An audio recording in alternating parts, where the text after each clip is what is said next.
आप सभी लोगों को नव वर्ष की बहुत बहुत शुभकामनाएं। पिछले कुछ सालों में मैंने देखा है कि इंटरनेशनल पॉलिटिक्स और जियो पॉलिटिक्स के मुद्दों पर लोगों की जो रुचि है वो बहुत बढ़ी है। अब यदि आपको अंतर्राष्ट्रीय राजनीति को समझना है तो उसका आरंभ कहाँ से करना चाहिए? क्या आप जानते हैं कि जो वर्तमान अंतर्राष्ट्रीय राजनीति है उसका जो अंडरलाइन पैटर्न है उसका निर्धारण कहाँ से होता है? और यदि मैं ऐसा कहूँ कि जो इंटरनेशनल पॉलिटिक्स एक विषय है वो अमेरिकन फॉरेन पॉलिसी या अमेरिकन सोशल साइंस है तो ये अतिशयोक्ति नहीं होगी। एक स्कॉलर है स्टैनली हॉफमैन जिन्होंने बहुत स्पष्ट शब्दों में ये कहा है कि international relations is a American social science. यानी यदि हम अंतर्राष्ट्रीय संबंधों को समझने की कोशिश करते हैं, उनको डीकंस्ट्रक्ट करने की कोशिश करते हैं, तो हमें सबसे ज्यादा जानकारी, सबसे ज्यादा जो इंटरेस्ट है वो अमेरिका से संबंधित जो डेवलपमेंट्स हैं या जो दस्तावेज हैं उनको ध्यान में रखना चाहिए। तो मेरी एक एडवाइस है कि आप recently released national security strategy को पढ़ें और इससे आप अनुमान लगा सकते हैं कि आने वाले समय में अंतर्राष्ट्रीय राजनीति के विभिन्न मुद्दों पर अमेरिका की प्रतिक्रिया क्या संभावित हो सकती है और अन्य देशों को किस तरीके से तैयार रहने की जरूरत है। यदि मैं मोटे तौर पर समझाने की बात करूं तो 1919 तक अमेरिका की पॉलिसी रही आइसोलेशनिज्म की, जिसे मुनरो डॉक्ट्रिन कहा जाता रहा। इस डॉक्ट्रिन के दो महत्वपूर्ण पहलू हैं। पहला कि यूएस जो है वो अंतर्राष्ट्रीय समस्याओं में उलझेगा नहीं ताकि वो अपने आंतरिक विकास पर पूरी तरीके से ध्यान दे सके, पर यूएसए की सुरक्षा को देखते हुए जो अमेरिकन कॉन्टिनेंट है उसमें वो इंश्योर करेगा कि कोई भी एक्सटर्नल पावर वहां पर अपना डोमिनेंस एस्टैब्लिश ना कर पाए। सन 1918 और 19 के दौरान हम देखते हैं कि अमेरिका की विदेश नीति में परिवर्तन आता है और अमेरिका एक bigger role in international politics play करने के लिए तत्पर दिखता है। इसी क्रम में हम वुड्रो विल्सन के 14 पॉइंट्स का अध्ययन करते हैं। पुनः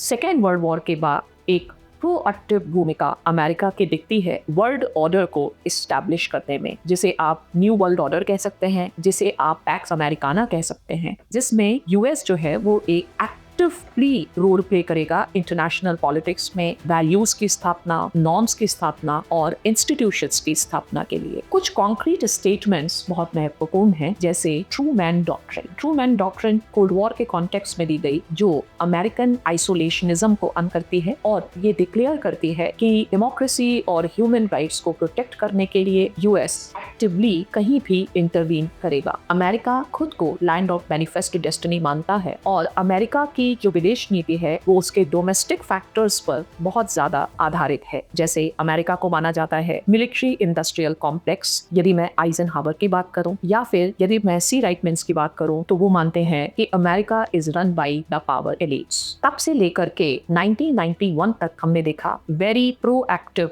America trying to establish its hegemony. 1991 टू 2001 वो दौर आया जब वर्ल्ड को यूनिपोलर कहा गया। अमेरिकन यूनिलेटरलिज्म हमने देखा, पर always there is a law of nature. Nature always keep things in equilibrium. और इसी दौरान में हम देखते हैं कि एक तरफ America was over stretching itself in its forever Wars, वहीं दूसरी तरफ कुछ देश जैसे चाइना, रशिया, इंडिया, ब्राजील, इनका राइज होता है। अंतरराष्ट्रीय राजनीतिक सिद्धांत की भाषा में कभी कभी इन्हें राइडर्स भी कहते हैं। और इस तरीके से लोगों ने बात करना चालू किया मल्टीपोलैरिटी का। 2025 वो ईयर है जब अमेरिका बहुत ही स्पष्ट रूप में इस बात को स्वीकार करता है कि it is very difficult for US to play the role of global policeman. It has overstretched itself and it is the time that America withdraw itself and rebuild। यही मैसेज है ट्रम्प की न्यू नेशनल सिक्योरिटी पॉलिसी का। National security policy of Trump, इसे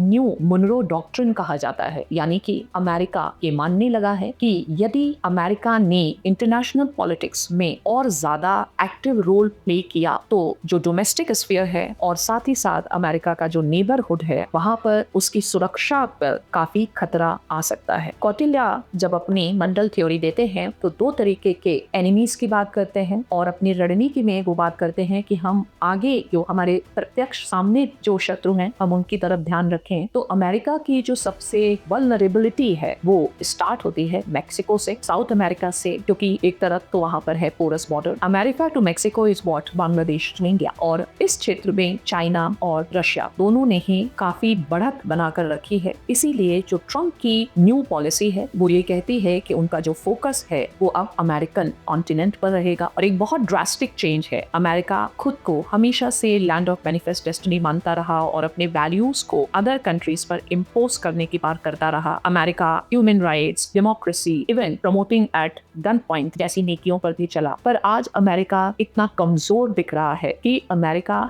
ये अपनी एक long standing जो उसकी पोजीशन है, उसकी जो खुद की एक आइडेंटिटी है, उससे भी हट कर बात कर रहा है। फ्रॉम अमेरिकनिज्म अगर हम इस पॉलिसी को देखें तो वो तो मल्टीकल्चरलिज्म की बात कर रहे हैं। वो ये बात कर रहे हैं कि दुनिया के अलग अलग देश उनमें जो अपने कल्चर्स हैं वो उनकी चॉइस है, and it will be wrong that USA imposes it's cultural values. साथ ही साथ इस पूरी स्ट्रैटेजी में जो सबसे महत्वपूर्ण चीजें मुझे दिखी कि चाइना को एक स्ट्रेटेजिक कॉम्पिटिटर न मानते हुए केवल एक इकोनॉमिक कॉम्पिटिटर के रूप में प्रस्तुत करना। इंडिया के प्रति जो उनका इनिशियल पोजीशन है मैं देखती हूँ कि उसमें थोड़ा डाइल्यूशन हुआ है और इंडिया को बहुत ज्यादा रेफरेंस में नहीं रखा गया है, सिर्फ इंडो पैसिफिक के पर्सपेक्टिव में उसके ऊपर बात की गई है। और ऑफ कोर्स जब हम यूरोप की तरफ देखते हैं, ये जो सबसे बड़ी चुनौती हमारे सामने दिखती है वो दिखती है यूरोप की सुरक्षा की। शायद ये जो मैंने पॉइंटर्स दिए हैं इसको ध्यान में रख करके आप नेशनल सिक्योरिटी स्ट्रैटेजी को जरूर पढ़ें, और यदि आप इस स्ट्रैटेजी को समझते हैं तो जो आगामी वर्ष है उससे कई घटनाक्रमों को रिकंस्ट्रक्ट करने में आपको काफी सुविधा होगी।